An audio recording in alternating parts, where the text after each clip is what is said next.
মুসলমানের কোনো বাচ্চা, ইমানদারের কোনো সন্তান হিন্দুর দুর্গা পূজা দেখতেও যাবে না।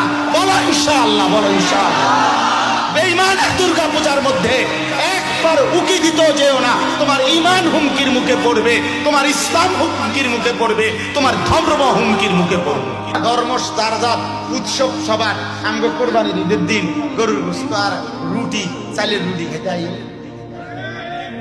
হ্যাঁ আসো না এখন যারা এখন এগুলা বলে তারাই তো তাদেরকে উৎসাহিত করে তাদের ঘরে খাওয়ার উচিত এবং সেটা ভিডিও দেওয়া উচিত যে দেখেন আমি যে বলছি ধর্ম যার যার উৎসব সবার।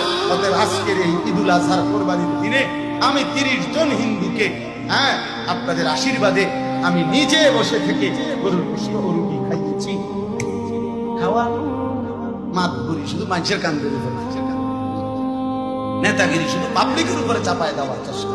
আমার ধর্ম, আমার ইবাদত, আমার আনন্দ, আমার শখ, আমার ইসলাম, আমার আল্লাহ, আমার রাসূল, আমি অন্যের কাছে যাব না। কেন যাব? বলেন যাব না ইনশাআল্লাহ। বলেন ইনশাআল্লাহ, সবাই বলেন ইনশাআল্লাহ। আল্লাহ আমাদেরকে তৌফিক দান। পরিষ্কার বললাম, কোন আমরা কারো উপরে আমরা আঘাত করব না, কারো উপরে আমরা জুলুমও করব না।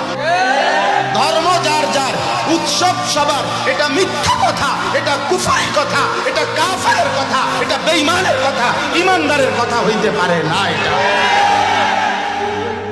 এটা বেঈমানের কথা। ধর্ম যার যার, উৎসব সবার, না না আমরা এটা মানি না, আমরা এটা মানি না। আমার ধর্ম, আমার ইবাদত। আমাদের ধর্মে কোনো আলাদা উৎসব নেই। রমজানের ঈদ এটা উৎসব, তাইলে আমরা 2 রাকাত নামাজ পড়ি কেন আলাদা? কোরবানির ঈদ এটা উৎসব, তাহলে আমরা আলাদা নামাজ পড়ি। আলাদা নামাজ পড়া এটা উৎসব, কোরবানির দিনে পশু জবাই করা এটা উৎসব, এটা ইবাদত। বলেন না কেন? মুমিনের হাসি ও ইবাদত, মুমিনের কান্না ও ইবাদত।